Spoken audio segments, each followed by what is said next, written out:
Hi అండి, అందరికీ నమస్తే. ఈరోజు నేను పప్పు నానబెట్టే పని లేకుండా, ఒక చుక్క కూడా నూనె వాడకుండా దోసలు ఎలా ప్రిపేర్ చేసుకోవాలో చెప్తా అండి. ఎలా ప్రిపేర్ చేసుకోవాలో నేను ఇప్పుడు ఈ వీడియోలో చెప్తాను. వీడియో నచ్చితే ఒకసారి తప్పకుండా ట్రై చేయండి. ప్రాసెస్లోకి వెళ్ళిపోతే, నేను ఈ కప్పుతో 2 కప్పుల బియ్యాన్ని తీసుకున్నానండి. ఒకవేళ మీకు ఎక్కువ క్వాంటిటీలో కావాలి అని అనుకుంటే ఇదే మెజర్మెంట్స్తో డబల్ క్వాంటిటీలో తీసుకోవాలి. ఇప్పుడు ఇలా తీసుకున్న బియ్యాన్ని ఒక 2-3 టైమ్స్ నీట్గా క్లీన్ చేసుకొని ఒక 5 to 6 అవర్స్ నానబెట్టుకోవాలండి. ఇలా నానబెట్టుకున్న ఈ బియ్యాన్ని ఒక 5 గంటల తర్వాత చూస్తే మనకైతే బియ్యం చక్కగా నానిపోయాయండి. ఇలా నానిన ఈ బియ్యాన్ని ఒక మిక్సీ జార్లోకి తీసుకోవాలి. ఇలా బియ్యం మొత్తం వేసుకున్న తర్వాత ఒక కప్పు తురిమిన కొబ్బరిని వేసుకోవాలండి. 2 కప్పుల బియ్యానికి 1 కప్పు తురిమిన కొబ్బరిని వేసుకోవాలి. ఒకవేళ మీరు 4 కప్పుల బియ్యం తీసుకుంటే 2 కప్పుల తురిమిన కొబ్బరి వేసుకోవాలి. తర్వాత అదే కప్పు మెజర్మెంట్తో మరమరాలు కూడా తీసుకొని వేసుకోవాలండి. వీటిలో కొంచెం వాటర్ వేసుకొని మెత్తగా మిక్సీ పట్టుకోవాలి.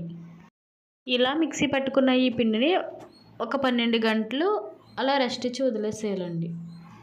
అంటే ఈరోజు 6 ఆ టయానికి కనుక మనం పిండిని ప్రిపేర్ చేసుకుంటే మార్నింగ్ 7-8 ఆ టయానికి అయితే మనకి సరిపోతుందండి. 2 గంటల తర్వాత మనం ఒకసారి పిండిని చూస్తే ఇలా డబుల్ క్వాంటిటీలో అవుతుందండి. లైట్గా కొంచెం పులుసునట్టు అవుతుంది.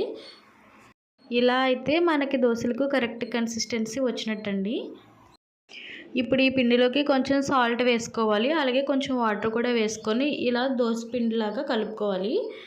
కన్సిస్టెన్సీ అనేది ఈ విధంగా వచ్చేలా చూసుకోవాలి. ఒకవేళ మీకు కావాలి అనుకుంటే బేకింగ్ సోడా వేసుకోండి, లేదంటే స్కిప్ చేసేసుకోవచ్చు. ఇప్పుడు స్టవ్ ఆన్ చేసుకొని స్టవ్ మీద పానం పెట్టుకొని ఇలా ఒక గరిటెతో పిండిని తీసుకొని ఇలా స్ప్రెడ్ చేసుకోవాలండి. ఒక 2-3 సెకండ్స్కి మనకి ఇలా బబుల్స్లా ఫామ్ అయ్యి అట్ట అనేది మనకి రెడీ అయిపోతుంది.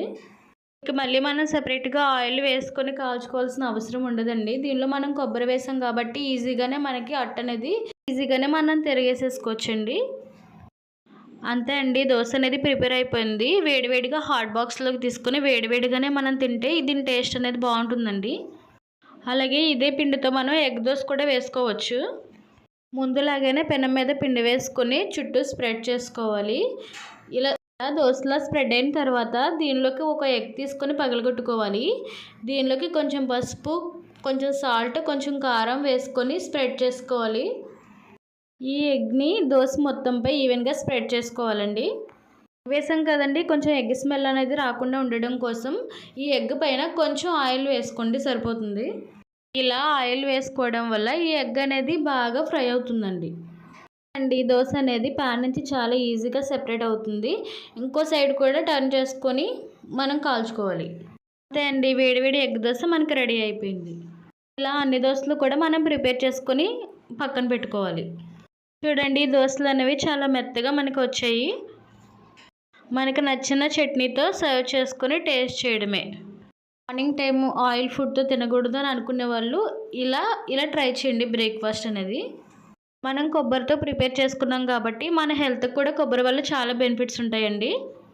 వీడియో నచ్చితే ఒకసారి తప్పకుండా ట్రై చేయండి, టేస్ట్ బాగుంటుంది. అలాగే వీడియో నచ్చితే లైక్ చేయండి, సబ్స్క్రైబ్ చేయండి, మీ ఫ్యామిలీ ఫ్రెండ్స్కి షేర్ చేయండి. Thanks for watching.